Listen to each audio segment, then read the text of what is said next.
Hello, everybody. Welcome back to Cartoon Season.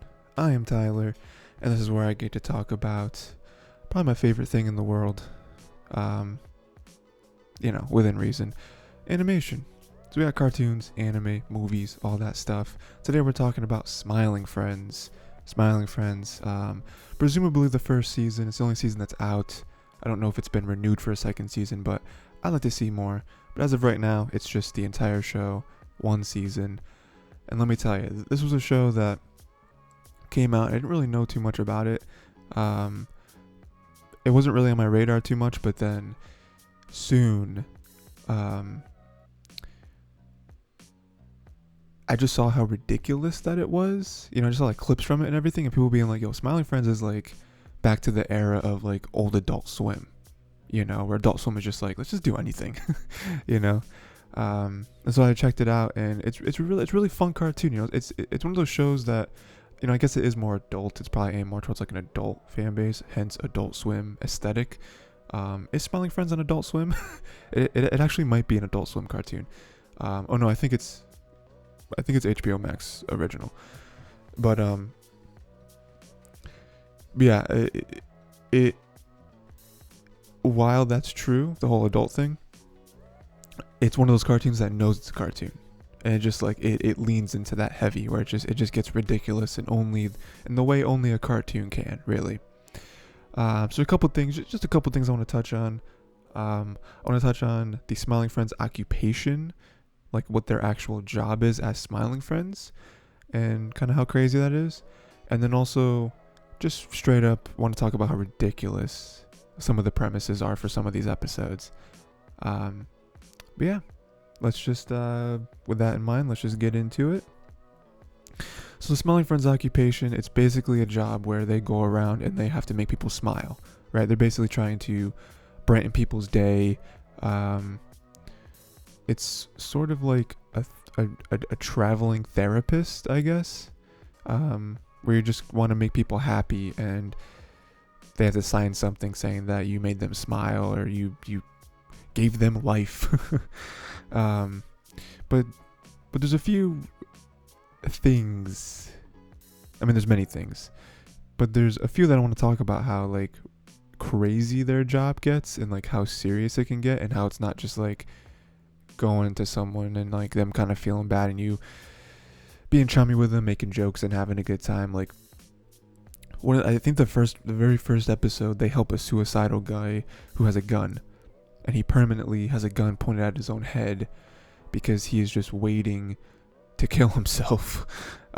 Suicide isn't funny, but like the idea of it being in this episode of like there being an occupation where people go to help people smile, and one of the people that they try to help is a guy who is not only suicidal, but he literally has a gun pointed at his head at all times because he's just waiting for for these guys to give him a reason. Like, please tell me anything about the world, you know what I mean? And they try, and they're like, oh, but like he doesn't really have any friends or family, doesn't really have a job, he doesn't really, like he hates everything. There's, it's not even so much like he hates stuff, it's more so just like the absence of love, where it's like there's nothing for me here.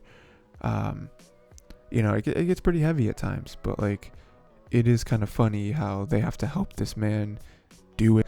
And they like bring him places to try to help him out, and finally the end gets crazy where he just loves killing bugs. He gets a rush from killing bugs, and that's what makes him not kill himself. But like that right there is like, hey, you're gonna have this job where you help people.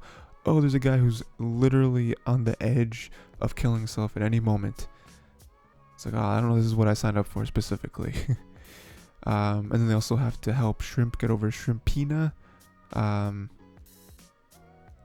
this is more of like a relationship type episode. But even that kind of shows the versatility of it, where it's like in this one it's more relationship and it's more love and it's more it does get kind of ridiculous as well, because he's like with the curtains closed and playing the game, and I'm doing and them thinking that this is Shrimpina, but that's really Shrimpina, and it gets nuts. And then So what have we done so far? We've helped a suicidal guy. We've helped someone else try to get back in love. What could be next? Let's solve a murder. So they're at the episode, we're at the restaurant, and the owner gets killed, and there's a bunch of mascots there. They gotta figure it out. Again, not quite sure that murder, detective, homicide stuff is really in their job description, but they're here, and we're here. We might as well do it, right, guys? So again, like, the occupation itself almost doesn't even matter, because there's so many different ways to attack the job responsibilities. And even at the very end, not the very end, but one of the last episodes, we got rivals. We got beef with the frowning friends. Now you may be wondering, is that just the opposite of the smiling friends? And maybe you're onto something, because it is. It's just a bunch of people who come in and they're like, their job is to make people frown. And honestly, way easier to make someone frown than smile. Like, it is way easier. You just gotta tell them, because like you can say something to someone that's just really, really suckish, and that'll make them frown. You can tell someone something nice, and it might not hit them. They might not smile over it. Sometimes it's a lot harder to make someone smile than to frown. But again, it's just a crazy thing that they're like, man, let's have a group of people that are directly opposing the smiling friends. Again, an occupation which itself is already ludicrous. But let's have another one that's even more ludicrous, where their job, like, I don't know who employs them specifically, but for them to go around and they don't, it's crazy, because it's like, who really pays them? Who thought of this job? Why is this here?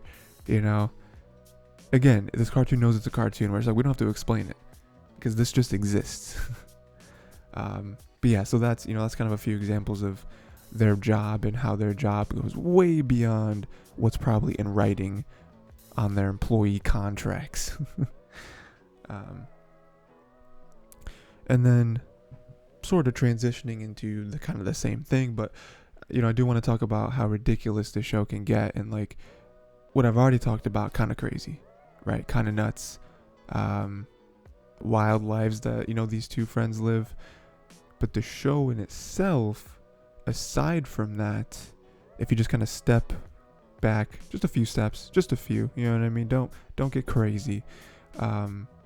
You can see like, wow, who are the writers of this show? And how did they think of this? And how did they get this to be made? So like, going back to what I first talked about, a dude was literally holding a gun to his head for the entire episode. They would never air that on Cartoon Network. Does Smiling Friends air on like Adult Swim, Toonami, anything like that? Probably not Toonami. Toonami's mostly anime, but does it air? Because I feel like people would have issues with that. Aside from that, they put blackface on a demon. Just full stop there. Blackface in any capacity. Very touchy. Very not like, let's not mess with that. Let's not even make jokes about it. You know what I mean? It's on a demon, which I guess maybe makes it better, because the demon isn't human. So maybe, I don't really know. And then they kill it for it. So the whole thing of that episode is how it ends, is that, I believe they're trying to, I don't remember exactly, but I believe they're trying to make the demon like confident in himself, and that like he can do whatever he wants. Something like that, like building confidence. They're the ones that are trying to build with the Smiling Friends job and whatever. And then he finally does it, and it's just like, no, don't do that. We also got every mascot had a hand in killing Simon S. Salty. So that was what I mentioned earlier when they were solving a murder. Every mascot basically killed this man. Every single one.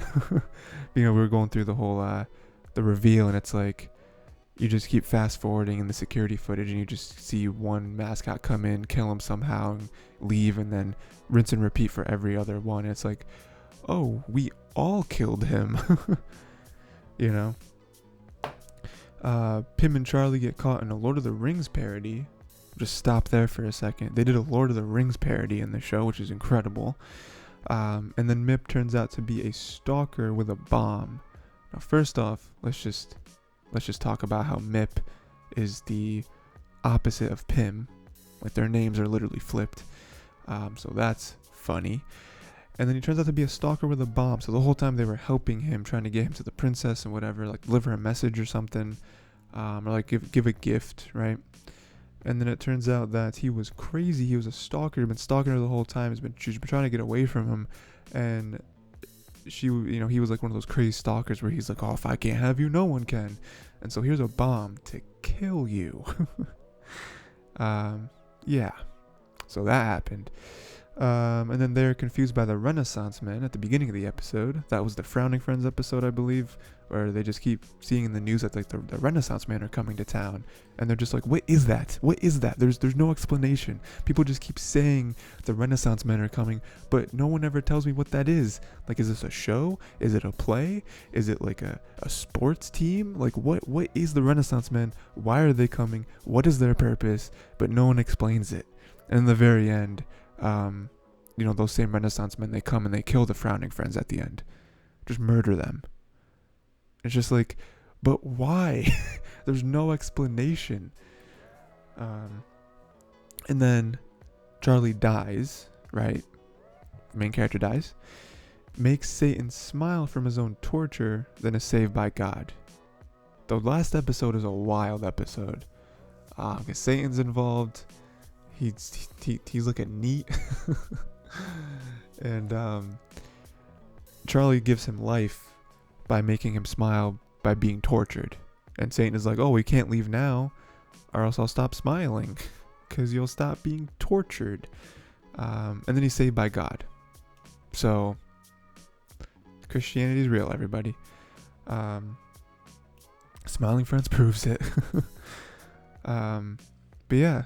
So yeah, those are just some few examples of how ridiculous this show is. And yeah, I just feel like, I mean, one, if you're listening to this and you haven't seen the show, that's crazy. But if for some reason that's the case, please go watch the show, because there's so much more that I didn't talk about. You know what I mean? Because like I can't talk about every single scene of this show. It'll be a 10-hour podcast episode, you know. But yeah, please go watch the show. Or go watch it again, because it's, you start getting things the second time. You start like seeing things coming, so your eyes can focus on something else. It's crazy though. It really is. Like, I really hope they get a second season, because I want to see what else they come up with. I mean, it's similar to me with like Rick and Morty. It has a similar energy as Rick and Morty, where it's like, I want Rick and Morty to keep going because I want to see what else they do with that show and like the universe they've built up. So it's similar with Smiling Friends. Smiling Friends is definitely more of like a cartoon. But I feel the same way about it, where like I would love more seasons, because I just want to see what other ridiculous things that the writers come up with, because they can do anything. Again, they've built a universe where anything can happen. But yeah. That's it. Smiling Friends, pretty fun show. And yeah, please go check out other episodes of this podcast. I do a lot of other ones. Like I said, cover cartoons, anime, movies, all that stuff. If you're into animation, maybe check out some of the reactions I do. I react to animated related things. And also I do gameplays. Gameplays are a lot of fun.